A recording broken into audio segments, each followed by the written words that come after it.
मैं सत्कर्म का प्रमाण देने वाली भक्ति हूँ। मैं मानव को सत्कर्मी बनाने वाली पूजा हूँ। देवी सती के आत्मदाह की सूचना से क्रोधित शिव की आज्ञा पाकर वीरभद्र दक्ष यज्ञ को ध्वंस कर दक्ष का वध कर देता है। दक्ष पत्नी देवी वीरनी की प्रार्थना पर भगवान शिव दक्ष को अजामुख बनाकर पुनः जीवन प्रदान करते हैं। ज्योति रूपी उद्विग्न देवी सती श्री महागणेश के दर्शन पाकर शांत होती हैं और श्री महागणेश की प्रार्थना पर उन्हें शक्ति रूप में दर्शन देती हैं।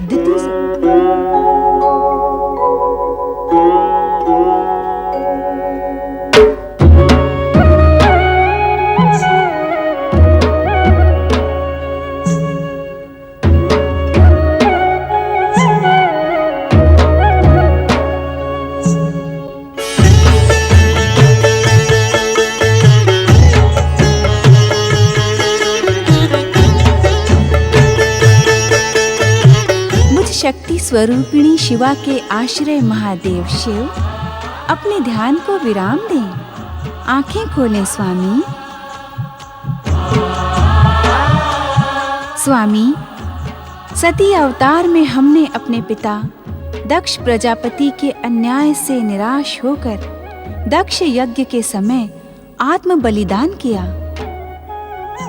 किंतु मेरी आत्मा अपनी अपूर्ण कामना पूर्ति के लिए भटकती रही।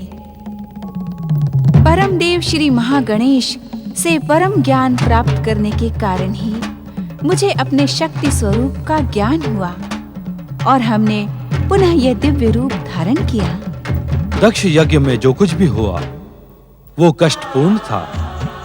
यदि तुम्हारे आत्म बलिदान के पश्चात भी तुम्हारे पिता दक्ष प्रजापति को दंडित न किया जाता तो यज्ञ और अनुष्ठान जैसे पवित्र कार्य धर्म संस्थापन के स्थान पर अहंकार एवं व्यक्तिगत संतुष्टि के माध्यम बन जाते। अर्थात शक्ति, तुम्हारे सती अवतार के पिता दक्ष प्रजापति ने उस भव्य यज्ञ का आयोजन अपने व्यक्तिगत स्वार्थ को प्रोत्साहन देने तथा पृथ्वीलोक पर गौरव सुनिश्चित करने के लिए ही किया था। सत्य है स्वामी। परमदेव श्री महागणेश के इस लीला संसार में किसी भी व्यक्ति का धर्म के मूल्य पर व्यक्तिगत स्वार्थ तथा व्यक्तिगत गौरव को प्राप्त करने का दिव्य स्वप्न कदापि पूर्ण नहीं होगा। धर्म और अनुष्ठान का उद्देश्य जन कल्याण, लोकहित तथा जीव मात्र का उद्धार ही हो सकता है, व्यक्तिगत स्वार्थ की पूर्ति नहीं। अर्थात सती स्वरूप में दक्ष यज्ञ के समय मेरा आत्म बलिदान उचित था स्वामी। हाँ देवी शक्ति, दक्ष यज्ञ का ध्वंस करके आपने व्यक्तिगत स्वार्थ संतुष्टि की जन्म ले सकने वाली अनुचित परंपरा का सदा सदा के लिए अंत कर दिया। इसके पश्चात कोई भी पृथ्वीवासी धर्म के मूल्य पर अपनी स्वार्थ सिद्धि पूर्ण करने के लिए दुस्साहस नहीं करेगा। आपके कल्याणकारी वचनों को सुनकर मेरा चित्त शांत हो गया। अब शिव की शिवा पुनः शिव से ही एकाकार होने की इच्छुक है। तुम्हारे बिना हम अपने आप को अपूर्ण तथा रिक्त अनुभव कर रहे थे। आओ, हमारे अस्तित्व में समाकर अपना स्थान ग्रहण करो।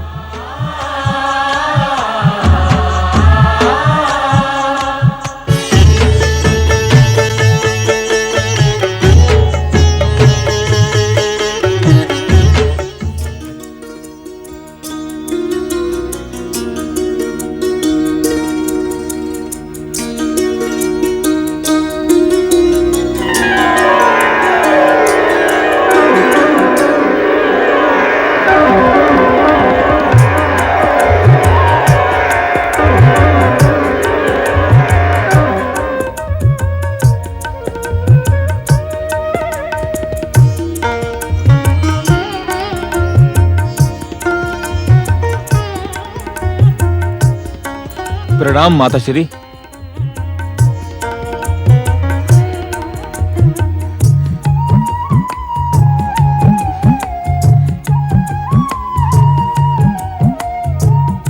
मुझे विश्वास नहीं होता कि तुम दीति के पुत्र हो।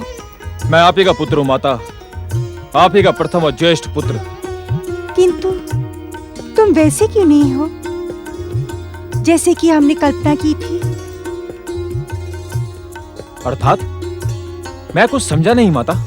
पातालवासी दैत्य, नरांतक और देवांतक को देखकर ही हमने तुम्हारी कल्पना की थी, किंतु उनकी जैसा आतंक, अट्टहास, भयानकता और क्रोध कुछ भी तो नहीं है तुम में।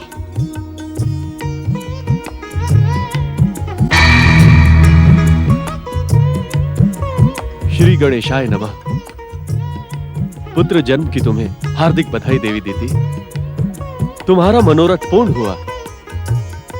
हाँ हाँ दीदी, मेरी ओर से भी आपको अनेकानेक बधाइयाँ।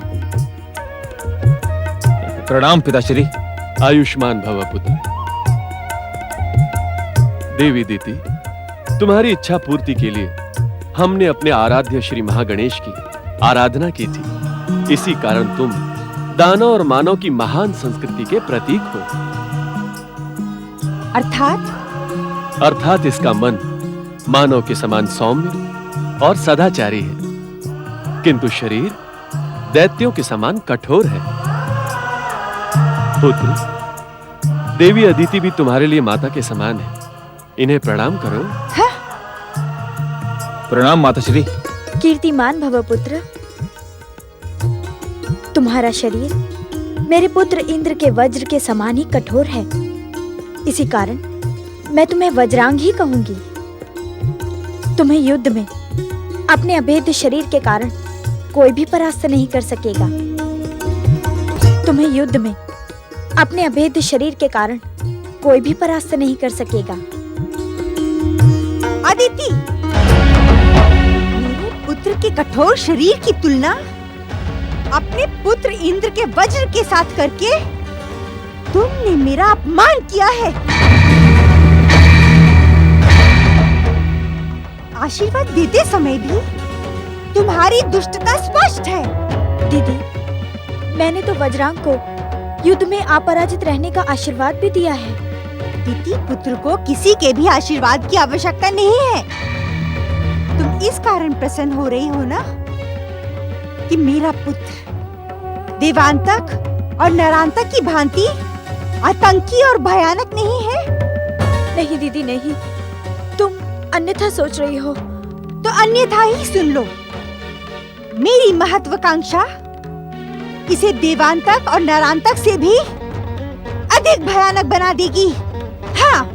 देवी दीदी, तुम्हारी दुर्भावना हर बात को कितना अनुचित रूप दे देती है। इसके उत्तरदायी आप हैं। आप ऋषिवर, आपने अपने पाखंड का परिचय देने के लिए मेरे साथ कितना क्रूर परिहास किया है। ये तुम क्या कह रही हो दीदी? तुम्हारा पुत्र तो हमारे आराध्य श्री महागणेश की कृपा का प्रमाण है। आयु के कारण आपकी स्मरण शक्ति क्षीण हो गई है ऋषिवर। मैं पहले भी कह चुकी हूँ, दिति पुत्र को किसी के भी कृपा की आवश्यकता नहीं है। आप और समस्त देवता दैत्य विरोधी हैं। दैत्यों के साथ पक्षपात करते हैं। तुम क्रोध के कारण अन्यथा सोच रही हो दीदी। क्रोध मनुष्य का विवेक नष्ट कर देता है। शांत हो दीदी, शांत हो देवी। ऋषिवर, मेरा क्रोध तुम दोनों को भस्म कर दे, इससे पूर्व इस कक्ष का त्याग कर दे। जाओ।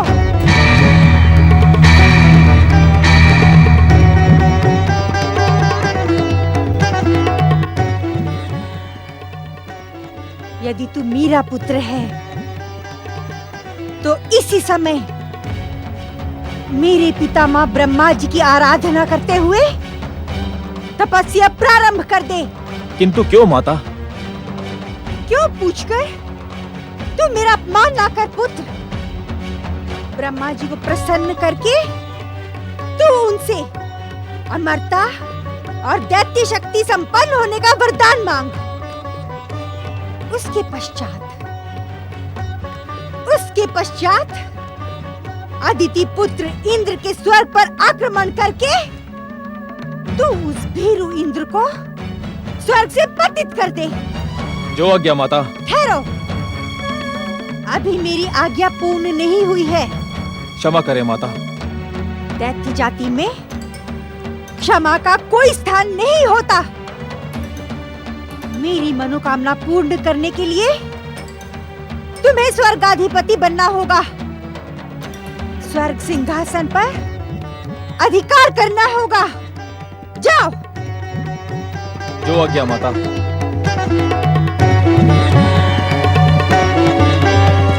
ओम महागणेशाय नमः स्वाहा।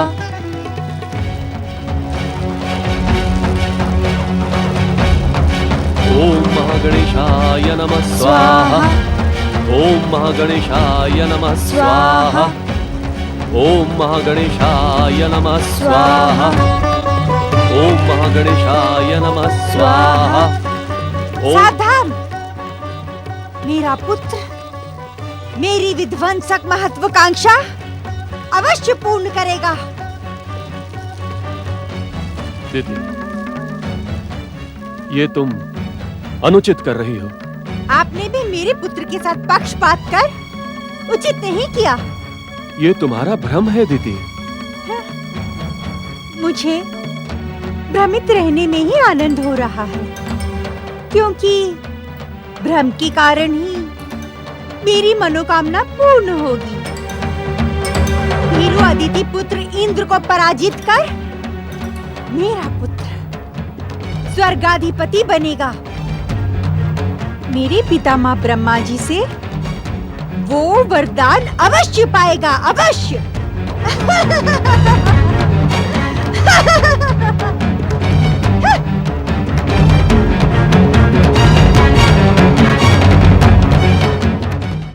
ओम ब्रह्मणे नमः। ओम ब्रह्मणे नमः।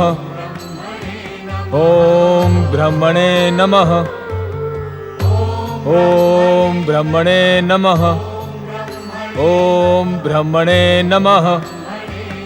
ओम ब्रह्मणे नमः। ओम ब्रह्मणे नमः। ओम ब्रह्मणे नमः।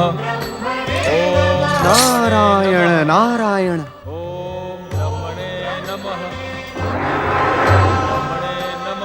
प्रणाम देवर्षि। आपका कल्याण हो देवराज।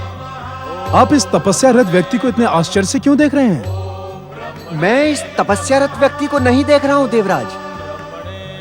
फिर किसे देख रहे हैं? यहाँ तो अन्य कोई दिखाई नहीं पड़ रहा है। देवराज, मैं तो दिति पुत्र वज्रांग की तपस्या के पीछे छिपी इसकी माँ की महत्वाकांक्षा को देख रहा हूँ। नारायण नारायण। माँ की महत्वाकांक्षा? हाँ देवराज, दिति पुत्र वज्रांग ने अपनी माँ की महत्वाकांक्षा एवं मनोकामना पूर्ति के लिए ही ब्रह्मदेव की तपस्या प्रारंभ की है। नारायण नारायण। मैं कुछ समझा नहीं देवर्षि। देवराज, आप समझे नहीं अथवा समझकर भी ना समझने का अभिनय कर रहे हैं आप। नारायण नारायण। परिहास न करें देवर्षि, स्पष्ट बताएं, वज्रांग की तपस्या का उद्देश्य क्या है? देवराज, स्पष्ट बहुत तीखा है, संभवतः आप उसे सुन ना सके। भूमिका न बनाए देवर्षि, शीघ्र बताएं, वज्रांग की तपस्या का उद्देश्य क्या है? देवराज, आपका अहंकार आपके विवेक को नष्ट कर रहा है। आप उत्तेजना में ऋषि मुनियों का अपमान करने से भी भयभीत नहीं होते हैं। नारायण नारायण। स्वर्गाधिपति देवराज इंद्र संसार की कोई बात से भयभीत हो ही नहीं सकते हैं। क्षमा करें देवराज, पातालवासी दैत्य देवांतक ने तो आपको भयभीत कर ही दिया था। नारायण नारायण। किंतु आज मैं पुनः स्वर्गाधिपति हूँ। देवांतक कहाँ गया? सावधान देवराजेंद्र, सावधान। दिति पुत्र वज्रांग ने स्वर्ग पर अधिकार करने की मनोकामना से ही ब्रह्मदेव की तपस्या प्रारंभ की है। नारायण नारायण। ओम ब्रह्मणे नमः। मुझे आपके कथन पर विश्वास नहीं। भला आपको वज्रांग की तपस्या का उद्देश्य कैसे ज्ञात हो गया? गंग गंग गंग गंग गंग देवराज, क्या आपकी मति मारी गई है जो आप मेरे ज्ञान पर शंका कर रहे हैं? मैं तो आपको यही परामर्श दूंगा देवराज कि आप इस समय केवल स्वर्ग सिंहासन की चिंता करें।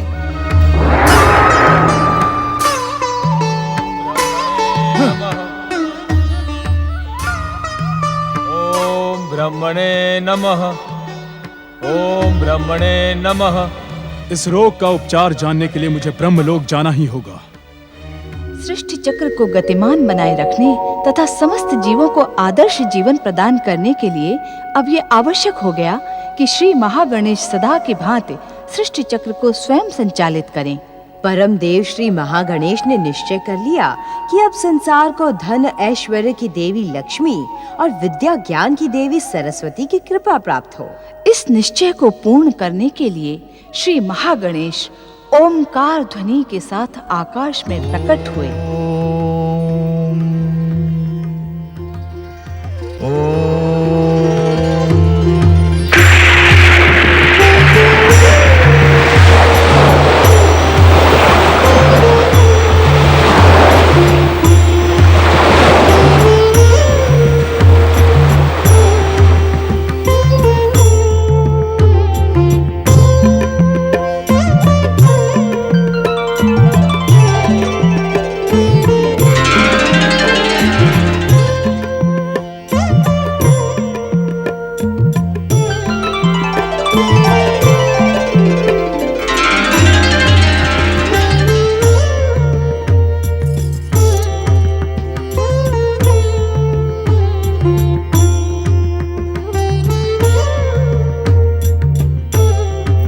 परम देव श्री महागणेश, कैलाशपति शिव के शक्ति के समान मैं सृष्टि के रचनाकार श्री ब्रह्मदेव की अभिन्न जीवन संगिनी हूँ। मेरे अभाव में ब्रह्मदेव की सृष्टि रचना अपूर्ण है।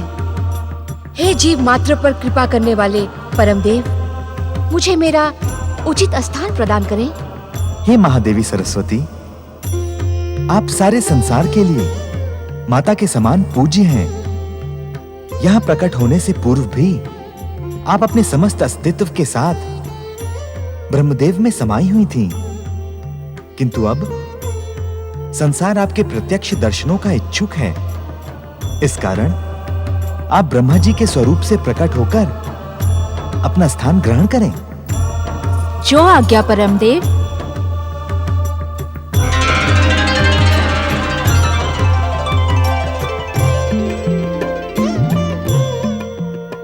परम देव श्री महागणेश, मैं सागर कन्या महालक्ष्मी हूँ। आपकी इच्छा मात्र पर सारे संसार को लाभ और वैभव की श्री प्रदान करना मेरा कर्तव्य है। मैं जगत पालक जगदीश्वर श्री हरि विष्णु की चिर संगिनी हूँ। आपकी आज्ञा से मैं वैकुंठवासी श्री विष्णु के चरणों में अपना निवास बनाने की इच्छुक हूँ। हे महादेवी महालक्ष्मी, आप जगत पूज्य हैं। आपकी आराधना तथा कृपा के बिना संसार का कोई भी प्राणी वैभव तथा श्री संपन्न नहीं हो सकता।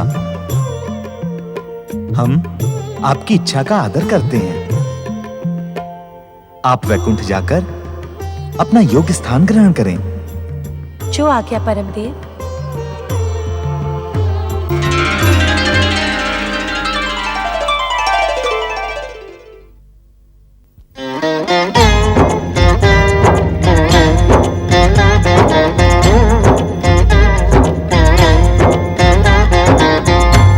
समर्थ ये इनसे जीवन, यही है करता यही है कारण।